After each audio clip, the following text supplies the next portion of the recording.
지금 집 한 채 갖고 계시는 50대, 60대 분들 많이 계시죠? 얼마 전이죠? 6월 1일부터 내 집으로 받는 주택연금 확 바뀌었습니다. 그리고요, 똑같은 집인데 연금 받는 금액이 늘어나신 분도 많아질 것 같습니다. 자, 오늘 영상 끝까지 보시면요, 세 가지를 알게 되십니다. 첫 번째, 내 집에 안 살아도 연금을 받을 수 있다는 거. 두 번째, 지금 저가 주택에 살고 계신 분들은요, 더 많은 혜택을 받을 수 있다는 거. 마지막 세 번째는요, 나뿐만 아니라 내가 죽은 후에 내 자식에게도 주택연금을 물려줄 수 있다는 겁니다. 자, 그런데 하나 더 매우 중요한 게 새로 생겼습니다. 내가 그 집에 안 살아도 그때 내 집을 통째로 월세로 놔도 주택연금을 받을 수 있습니다. 자, 이게 무슨 말인지 잠시 뒤에 자세히 쉽게 설명드리겠습니다. 제가 상담을 하다 보면요, 우리 50대, 60대 분들 거의 비슷한 고민을 갖고 있습니다. 뭘까요? 그래도 집은 한 채 있는데 매달 생활비가 부족해요. 네, 여러분도 그렇죠? 그러니까 자산은 수억 원인데 정작 매달 필요한 생활비가 부족하다는 겁니다. 대부분요, 국민연금 하나만으로는 생활비 부족합니다. 그렇죠? 저도 그렇습니다. 자산은 집에 다 묶여 있고 매달 쓸 현금은 부족하고, 이게 우리 세대의 가장 큰 딜레마입니다. 그래서 자식한테 물려주자니 내 노후가 막막하고, 또 집을 팔자니 그럼 내가 살 집이 없죠. 이 문제를, 이 고민을 해결해 줄 수 있는 게 바로 주택연금입니다. 자, 주택연금 쉽게 설명드려 볼게요. 이건요, 내 집을 국가에 담보로 맡기고요, 그 집에서 내가 죽을 때까지 계속 살면서 매달 연금을 받는 제도입니다. 집을 팔지 않고도 월급을 만들 수 있는 구조입니다. 그런데 이게 그동안 좀 심각한 문턱이 있었습니다. 뭐죠? 반드시 그 집에서 살아야 된다. 집을 비우면 연금이 끊긴다. 이것 때문에 많은 분들이 가입을 망설였습니다. 그런데 이 문턱이요, 6월 1일부터 확 낮춰졌습니다. 많은 분들이 이제는 이 고민 하지 않으셔도 됩니다. 자, 먼저 기본부터 정리하고 가겠습니다. 주택연금. 자, 이거 누가 언제 어떻게 받을 수 있는 걸까요? 쉽게 설명드리겠습니다. 첫 번째는요, 나이입니다. 나이. 자, 이거 아직도 모르시는 분들이 많이 계신데요, 부부 중에 한 명이라도 55세를 넘으셨다면, 만 55세입니다. 가입할 수 있습니다. 즉, 부부 둘 다 55세일 필요는 없고요, 부부 중에 한 사람만 55세를 넘으면 주택연금 가입할 수 있습니다. 두 번째는요, 집의 가격입니다. 부부 합산 기준 12억 이하의 주택이나 오피스텔, 그러니까 주거용 오피스텔이죠, 가입할 수 있습니다. 여기서 이 12억은요 시세가 아닙니다. 공시 가격입니다. 자, 여기서 중요한 게 있습니다. 많은 분들이 집이 한 채만 있어야 가입할 수 있는 거 아니냐 라고 생각하시는데요, 다주택자도 상관없습니다. 집이 두 채든 세 채든 좀 전에 말씀드린 이 공시가격 12억 이하면요 가입할 수 있습니다. 자, 다시 말씀드리지만 12억 요 기준은요 시가가 아니라 공시가격입니다. 즉 시세로 치면요 대출 한 16억 17억짜리도 공시가격 12억 안쪽에 들어가는 경우가 많이 있습니다. 그러니 나는 시세가 16억 17억 해서 가입이 안 되겠지, 네, 이렇게 미리 포기하지 마시기 바랍니다. 그리고 혹시 합쳐서 12억이 넘는 경우라도 2주택자라면요 3년 안에 내가 한 채를 파는 조건으로 가입할 수 있으니까요, 이것도 꼭 기억하고 계시기 바랍니다. 그리고 또 이런 고민을 하신 분들도 많이 계시더라고요. 내가 주택연금을 받으면 기초연금 깎이는 거 아니냐. 네, 여러분도 이런 생각 많이 하시죠. 결론부터 말씀드리면요, 주택연금으로 받은 그 돈 때문에 기초연금이 깎이진 않습니다. 왜냐하면요, 국가에서는 이 주택연금을 소득이 아니라 빌리는 돈으로 보기 때문입니다. 자, 세 번째, 이게 가장 까다로웠던 조건입니다. 바로 거주 요건입니다. 이 부분에서 가장 큰 변화가 생겼습니다. 이제는 실거주 의무가 크게 완화됐는데요, 이게 무엇인지 쉽게 설명드리겠습니다. 자, 예전에 우리가 이거 가입을 할 때 그 집에 실제로 살고 있어야 됩니다. 주민등록도 거기 돼 있어야 되죠. 그런데 6월 1일부터는요, 부부 합산 1주택자가 불가피한 사유일 때는요, 그 집에 살지 않아도 됩니다. 자, 제가 방금 뭐라 했죠? 불가피한 사유이면 그 집에 살지 않아도 된다. 그 불가피한 사유 세 가지가 있습니다. 첫 번째, 병원이나 요양시설에 입원, 입소하는 경우는 살지 않아도 됩니다. 두 번째, 자녀의 돌봄을 받으러 다른 집으로 이사 가는 경우. 세 번째, 실버타운 등 노인주거 복지시설에 들어가는 경우. 자, 이게 왜 중요할까요?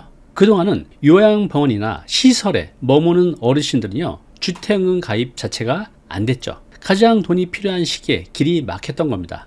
그런데 다행히 이제 이 길이 활짝 열렸습니다. 그리고 추가로요, 좋은 소식이 하나 더 있습니다. 자, 이렇게 불가피한 사유로 집을 비우게 되면 빈집을 그대로 두는 게 아니라 그 집을 세를 놓아도 괜찮습니다. 월세를 놓아도 된다는 거죠. 자, 이게 무슨 뜻일까요? 자, 우리가 나이가 들어서 요양원에 들어갈 수도 있잖아요. 그러면 그때 빈집을 세입자를 들여서 월세도 받고 동시에 주택연금도 받을 수 있다는 뜻입니다. 두 군데서 돈이 들어오니까 정말 괜찮죠. 이 가장 큰 변화입니다. 선물 준비했습니다. 부동산 사기 예방 실전 가이드 책자 전자책입니다. 그리고 오늘 영상 쉽게 정리한 이 자료 무료로 드립니다. 영상 보신 후에 아래 고정 댓글 누르면 받을 수 있습니다. 자, 두 번째 큰 변화가 있는데요. 저가주택 우대형이요 더 확대됐습니다. 우대형 주택연금, 이게 무엇인지 아시나요? 우대형 주택연금은요, 집값이 낮은 분들한테는 같은 집이라도 연금을 더 많이 주는 제도입니다. 원래 조건은 이랬습니다. 부부 중 한 명 이상이 반드시 기초연금을 받아야 되고요. 부부 합산 시가 2억 5천 미만 1주택자면요 우대를 해줬습니다. 그런데요, 6월 1일부터는요 시가 1억 8천 미만 저가주택을 갖고 계신 분, 여기서 사는 분들은요 주택연금의 우대폭이 훨씬 더 커졌습니다. 우대폭 얼마나 커졌을까요? 원래는 우대율이 14.8%였습니다. 그런데 이게 20.5%로 크게 올라갔습니다. 자, 그리고 우리 세대에 이런 분도 많이 계십니다. 내가 주택연금으로 다 받으면 우리 자식들한테 물려줄 자산이 없는데, 이런 고민 많이 하시죠. 자, 바로 이런 분들을 위한 세 번째 변화가 생겼습니다. 바로 세대이음 주택연금, 세대이음 주택연금이라는 제도가 새로 생겼습니다. 자, 이게 좀 생소하실 텐데요. 쉽게 설명을 드리면, 원래 부모님이 주택연금을 받다가 돌아가시면 자식이 그 집을 물려받을 때 부모님이 받은 연금 빚을 먼저 다 갚아야 했습니다. 그래야만 주택연금에 다시 가입할 수가 있었습니다. 그런데요, 이제는 일정 한도 안에서, 정확히는 대출 한도의 50%에서 90% 이하 범위에서 목돈을 찾아 부모님 연금 빚을 갚고 나머지는 자녀가 평생 연금을 이어받을 수 있게 됐습니다. 단 여기도 조건이 있습니다. 이어받는 자녀의 나이가 만 55세 넘어야 가능합니다. 그러니까 은퇴를 앞둔 자식이 부모 집을 물려받으면서 그 집으로 다시 연금을 받을 수 있다는 겁니다. 결국 부모도 집으로 연금을 받고 자식도 이어서 그 집으로 연금 받고 집 한 채로 두 세대가 노후를 바치는 구조입니다. 그래서 이거 이름이 세대이음입니다. 자녀 입장에서는 상속 부담도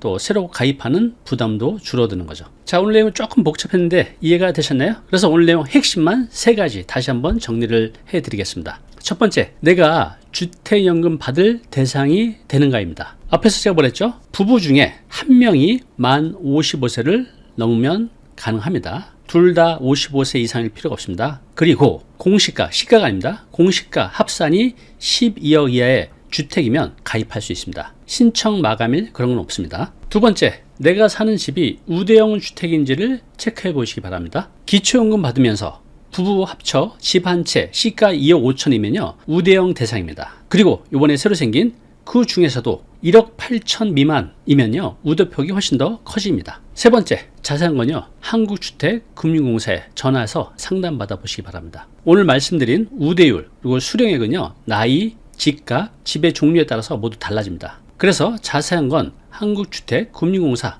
전화하시면요 상담원이 친절하게 상담을 해줄 겁니다. 꼭 상담 받아 보시기 바랍니다. 자, 그런데 솔직히 말씀드리면 주택연금 장점도 있지만 단점도 있습니다. 모든 분들에게 다 좋은 건 아니라는 뜻입니다. 예를 들어서 내가 집값이 크게 오를 상급지 주택이거나 또 자식에게 꼭 집을 그대로 물려주고 싶으신 분들 있잖아요. 그런 분들은 좀 고민을 해야 될 것 같습니다. 자, 그런데 이런 고민을 다 빼고도 가장 중요한 선택의 기준이 있습니다. 그것이 무엇일까요? 그럼 바로요, 노후에 내가 소득이 끊겼을 때 현금으로, 즉 생활비가 부족하냐, 이걸 기준으로 판단하시면 좋을 것 같습니다. 만약에 현금 흐름이 부족하다면 저는 주택연금 가입을 적극 추천드립니다. 오늘의 한 줄 메시지입니다. 노후의 부자는 가진 집이 아니라 매달 들어오는 현금이 정합니다. 자, 오늘 내용 너무 중요한 내용이죠. 영상 보고 나면 잊혀지잖아요. 자, 자료 무료로 제공하고 있습니다. 이 자료 요거 받고 싶은 분들은요 아래 링크로 신청하시면 됩니다.